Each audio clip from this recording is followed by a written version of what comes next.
এই যে civil war এটা কৰিব বিচাৰিছে যে বঙালী অসমীয়া হিন্দু মুছলিম সেইবোৰ ইয়াত নহ'ব। আমি এতিয়া চব আছোঁ ইয়াত, খ্ৰীষ্টিয়ানো আছে ইয়াত, বুদ্ধিষ্ট আছে, মুছলিম আছে, অসমীয়া আছে, বঙালী আছে, চব আছে ইয়াত। চব একেলগে লগ লাগিছোঁ, আমি কিবা এটা ডিচিশ্যন ল'ম। নহ'লে যদি গণ্ডগোল হয়, প্ৰথম গণ্ডগোল কৰা মানুহটো কিন্তু জুবিন গাৰ্গ হ'ব।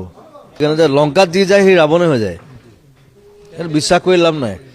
সেইকাৰণে মই গান লিখিছোঁ নহয়, পলিটিক্স নকৰিবা বন্ধু, মন্ত্ৰী এম এল এ চব পাপৰ, শব্দটো বেছি, খাবলৈ কিন্তু সোৱাদ ইমান নহয়। কিন্তু সেইটো আকৌ নতুন কি ওলালে, অসমীয়া ভাষা ইমান বছৰ আছে দেখোন। হিন্দীটো আমাৰ ভাষা নহয়। এই ভাৰত চৰকাৰে আমাক কি স্বীকৃতি দিব? আমি চব দি আছোঁ, আমি তেল দি আছোঁ, আমি চাহ দি আছোঁ, গড় দি আছোঁ, ৰাইন দি আছোঁ, জুবিন গাৰ্গ দি আছোঁ।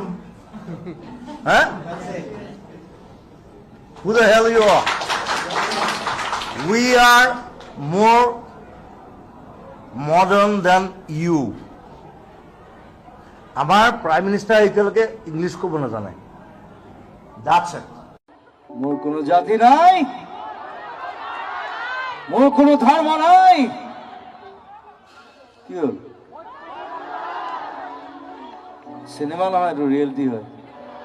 মোৰ কোনো ভগৱান নাই, অকল অসম আছে।